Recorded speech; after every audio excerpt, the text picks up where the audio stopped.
Hello guys, good morning to everyone. Welcome to Sir Mio's Garden.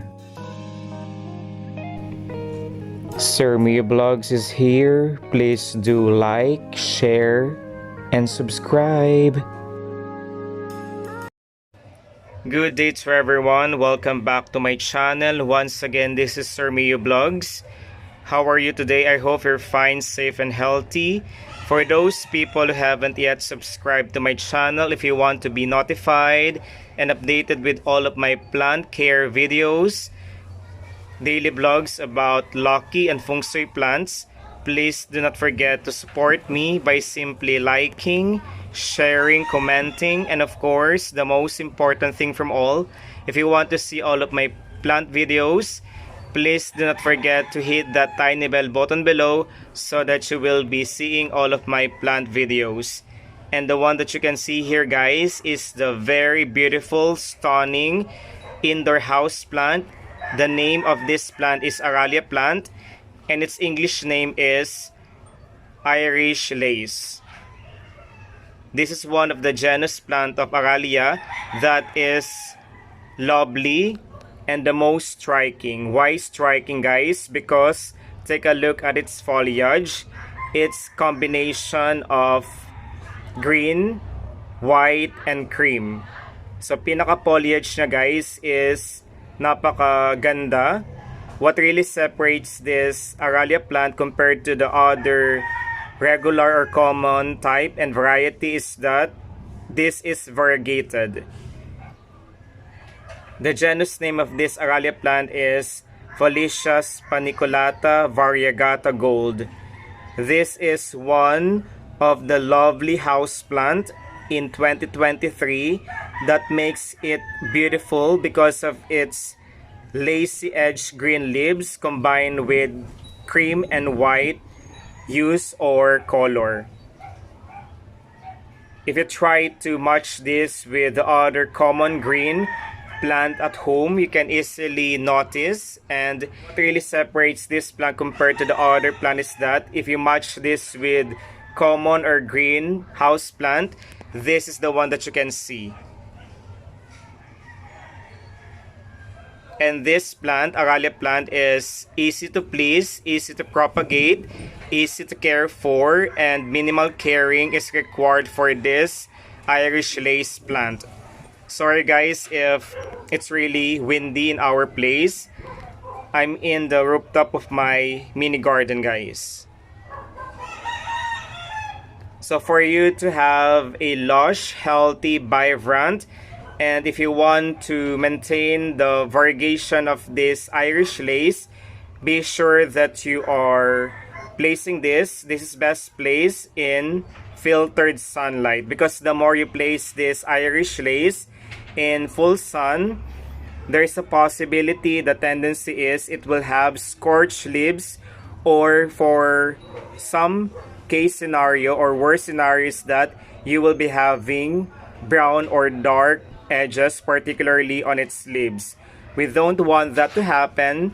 It's really a mandatory for us to place this plant, put this plant in indirect, cool, shaded portion of our house. So for the water requirement guys, we are not allowing our Irish lace to be stagnant. We have to make use of fast draining soils, combination of coco peat, loam soil, pumice, and perlite. It's really advisable for us to make use of well-drained soil potting mix for our Aralia plant. For those who are plant enthusiasts, the next question is how to propagate best this Irish lace or Aralia plant. So, for it to be able to have a successful propagation, by the way guys, this is best propagated by means of stem cutting. What we will do is to select a mature stem. Be sure guys that we are selecting stems that are old or mature enough. Cut 5 to 6 inches of that stem and directly plant that in a moist soil that is well drained potting mix. Then after we directly plant this Aralia plant in the soil, place the propagated stem cut in filtered sunlight. We are not allowing this to place or put in full or direct sunlight because there is a possibility that our plant will not be successful. If we want to have a good outcome or result of our Aralia plant propagated by means of stem cutting, it's really advisable, recommended to place that plant in cool portion of our house. Then if you think that the topsoil is dry, do not water it directly. Instead, we are misting only the topsoil because we'll never know if the soil underneath the pot it's still moist. And for us to be able to determine if the bottom soil is of course moist or not, we will be making use of a barbecue stick. Penetrate the stick on the soil.